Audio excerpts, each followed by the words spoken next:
Hey everyone, what's up? It's John Enquist, and I am the host of the Modern Contracting Podcast. It's great to have you with us today. This is our first podcast, so please bear with me if we got any technical difficulties or it's not up to standard. We're going to give it a go. We're going to try our best. Mostly I just wanted to get started, and I wanted to start helping contractors. Hopefully this podcast eventually you'll find very informative and enlightening and inspirational. I hope to inspire some contractors to take some active steps to improving their life.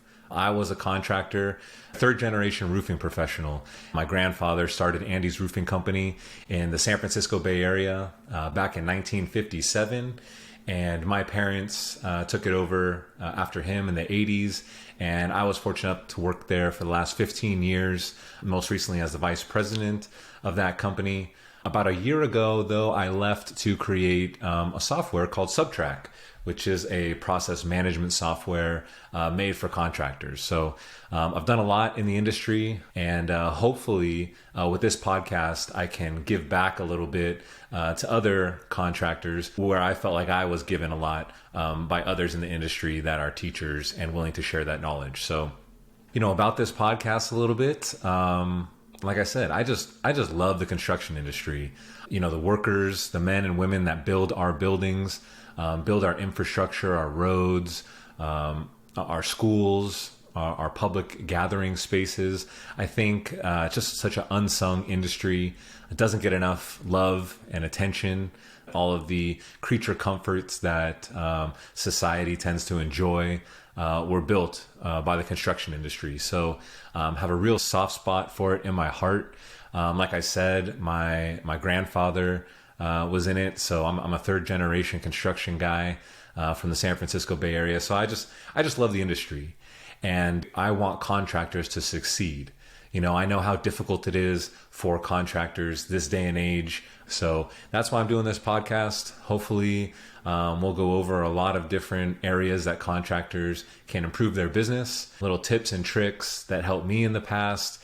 And then I hope to get some guests on here and to eventually interview some thought leaders in the industry to really help small businesses and medium-sized businesses succeed. So if you work for a larger company, hopefully you can learn something from this too. But we're really probably going to focus on small to mid-sized construction companies, particularly what those owners and high-level managers can do to improve their business. We'll probably do this podcast once a week, I'm hoping, maybe about 10 to 15 minutes. I'm going to keep it brief. I know no one has an hour and a half to listen to me talk, so hope to get some good lessons in there. If you like what I say, hopefully you'll like and subscribe to this channel. I don't have any subscribers right now, so if you want to be the first, go ahead and hit that subscribe button, hit that like button, and also feel free to comment. Leave any comments. I'll be reading them.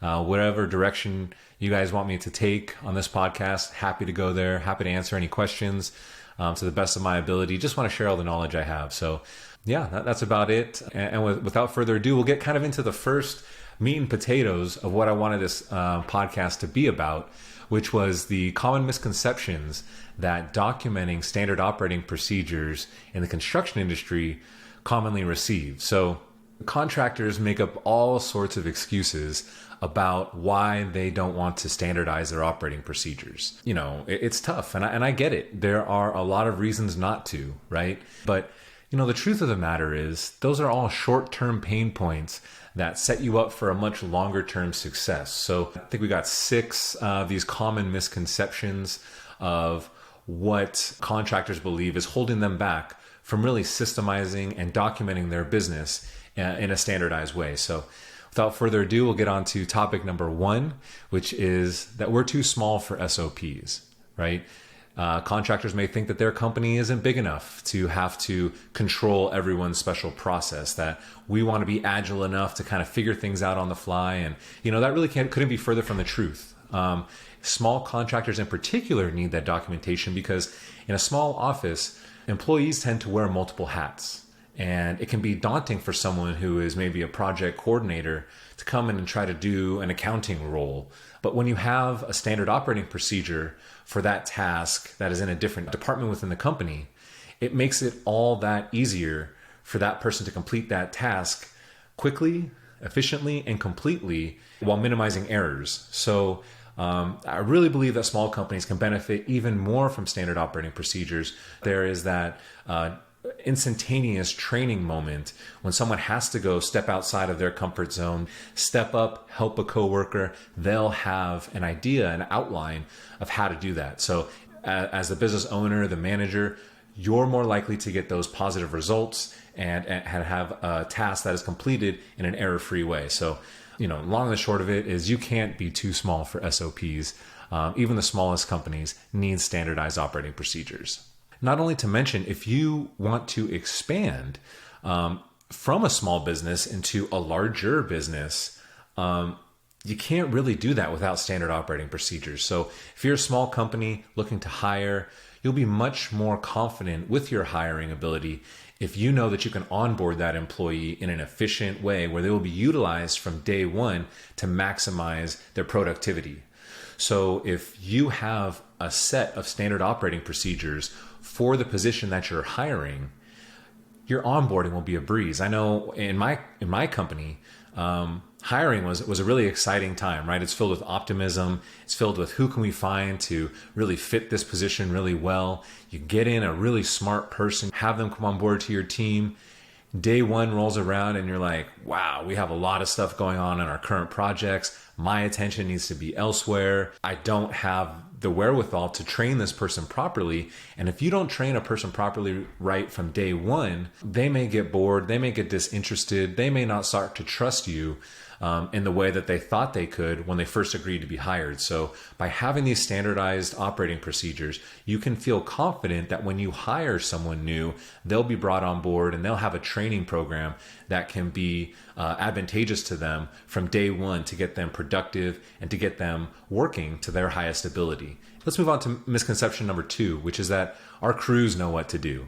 Okay, a lot of contractors, they come from the field and they just kind of assume that their field leadership team is able to delegate all of these tasks in a way that is efficient and complete. What you really want is you want your best installers installing, right? You don't want your best installers standing around or waiting for direction or using their best judgment because they know how to install well.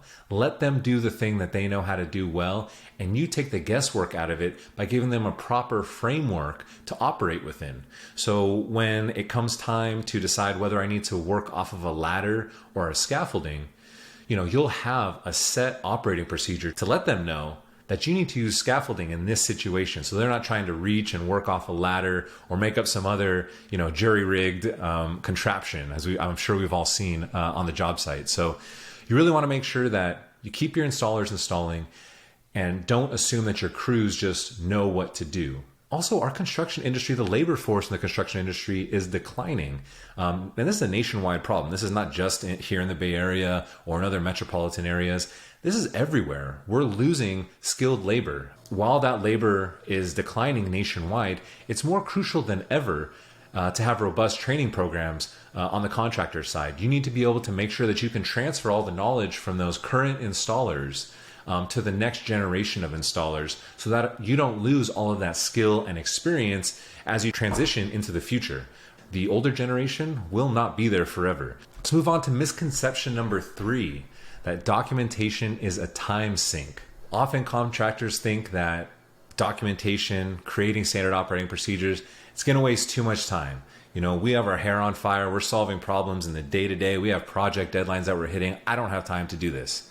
Well, that's not really a good reason to not do it. It misses the long-term time-saving implications that standard operating procedures can have. It's a very short-term, short-sighted way to think about standardizing your business and documenting your operating procedures. Let me kind of ask you a rhetorical question since you're not here to answer this, but how many employees are you planning on hiring this year? A growing company will hire a number of employees, 2, 3, 5, 10, 20, whatever your number is. Each one of those employees is going to work 2,000 hours for you this year. So if you can document your standard operating procedures for that position and get that new employee up to speed and performing, even if you can just increase their efficiency by 5% over the course of the next year, you'll be able to save 100 hours in your company. And like, what can you do with that 100 hours? If you have things documented up front and you can make that employee more valuable, you may spend even a whole week of their time documenting how they do their job.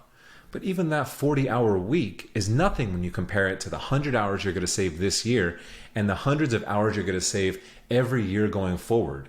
Not to mention if that person leaves and you need to train their replacement, there's another 100 hours you're saving. You see where I'm going with this? It's one of those things that if you want to have a healthy, sustainable business, you have to have documented operating procedures for your company so that these employees know what they need to do out in the field and they're not just standing around wasting everyone's time. All right, now let's move on to misconception number 4, which is that we can't afford it. As we all know, the most common and costly mistakes in construction are often due to a lack of discipline in following best practices, right? And how can an employee follow your best practices when they're not written down, documented? That employee could never have been trained properly in the first place if you didn't have a written and documented way of how they were supposed to do that task. So when you talk about things like safety violations, faulty installations, those oftentimes come from an employee who wasn't trained properly in the first place. You know, when you take the time to train a person, most people will take that training seriously and want to try to do their best. They want to be safe. They want to install it correctly the first time. But you need to tell them it's your responsibility as a leader of a company to train them in how they need to install, how they need to stay safe, how your system works. Right? And it's not even just limited to people that are out in the field. These are people that are in your office working every day. They need to be told exactly how things need to be done. You just have to make sure that you have clearly defined and communicated your expectations to your team. It's tough for them to follow your best practices if they don't know what those best practices are. Even just a few hours of training from documented SOPs can really safeguard against a lot of legal and compliance issues, and not to mention job site accidents that we talked about earlier. So really important that you have those documented procedures so that employees can follow them and you can hold them accountable to completing things the right way. Okay, so misconception 5, I hear contractors say, oh, we hire based on experience. You know, so I don't need standard operating procedures because I'm going to get someone in who has a ton of experience in the construction industry already. They're going to be fine. Well, they're not going to be fine because even someone that you hire from within the construction industry is not going to know how you want things done in your company. Even a project manager coming over from another company, they may not have experience running things in the way that you want them run. They may be coming from a commercial company into your public works company or into your residential company, and things just don't translate correctly. So if you want them to operate efficiently, if you want them to feel supported in their role and to feel confident when they make decisions, and I know everyone does, it's important that you have written procedures for how your company operates. What are your operational systems, right? How does this company make money, process a project? How do we go about handling our business at this company? How detailed do we get in our submittals? How detailed do we get in our project quotations? How do I submit a project quotation? You know, you can train people and they can take notes and they can try to listen to you, but the best way to do it is for you to have that written down ahead of time. Someone comes into your company, a new hire, first day of onboarding, and they see that you have all of your stuff together, you have all of your documentation together, you have a nice robust training program, tasks already lined up for them to knock out. They can feel from day one that they're making a contribution. You can't rely on them to be up and running in a matter of days or weeks, whatever your expectation is, unless you can clearly communicate to them how things are done in your company. And better yet, when you have how you do things all written down, clear and concise way, your talent pool just grows massively. Now you can hire from other industries. You can hire from the tech world, hire from education, you can hire from government work. You no longer rely on experienced people.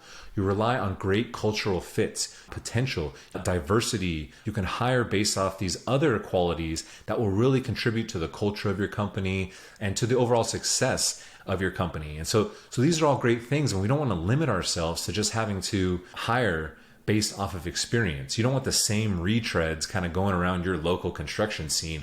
You want to bring fresh perspectives into your company. You want to bring new life into your company, and you want to be able to train someone. If they're eager to come and learn about construction and they're a sharp person, you want your company to be able to receive that person, and you want them to feel at home and just ready to go from day one. You want them to know that you're ready to maximize their potential. Let's move on to our last misconception here. This is misconception number 6, is that we'll just figure it out on site, right? How many times have we heard that? We'll figure it out on site. We'll coordinate it on site. I'll remember that, and we'll take care of it on site. That is just such a recipe for disaster. You want your best installers installing, right? We said it before, we'll say it again. You don't want them to have to figure it out. You want to give them a defined plan of action so that when they're in the field, they don't have to think about it. You provide them already with a pre-curated, immediate decision and direction for any moment that they can reasonably come across. The thing about this is you may think, oh, if we have too much of a rigid training program, then we will kind of dissuade or we'll scare off people who are really smart, but they just kind of want to do it their way. But they'd be really valuable otherwise. That's just simply not the case. High achieving people want to be held to a high standard, whether it's from within themselves, and that's great if you can find a person that has their own high standards. But at the very least, high achieving people want to know what their standard is. And they want to know, if I achieve this standard, I'll receive a promotion, I'll receive some sort of recognition and advancement in my career if I follow these procedures. Low achieving people, they want to hide from that. They don't want the expectations. They don't want clear direction to be given to them. They want to be able to hide sometimes within a company and not really be accountable. Low achieving employees just will naturally weed themselves out of your company when you hold them to high standards. Okay, they'll go and they'll find some other company's time to waste. But a great employee doesn't mind being accountable. They want you to hold them to a standard, and they want you to see that they are meeting or exceeding that standard. Those same people want to be trained. They want to be taught. They want to know that their career is in the right hands with your company. They'll be happier to come to work, and it'll just be a better overall working environment and company for them to work in. So really important that we have those documented standard operating procedures. Okay, so those are the main 6 that went over in a recent blog post on moderncontracting.com. That's where you can find a whole bunch of different blog articles that we've written. If you are a contractor who is interested in just how to modernize your business, how to systemize your business, and what other contractors are doing to leverage technology and knowledge into making their business the best that it can be. So if you're interested in that kind of content, that's where this podcast is held. Moderncontracting.com is where you can read those articles, download podcast episodes. And I should say too that, just as we're wrapping up here, that Modern Contracting is brought to you by Subtrack. And that, again, is the workflow management software that I am a part of.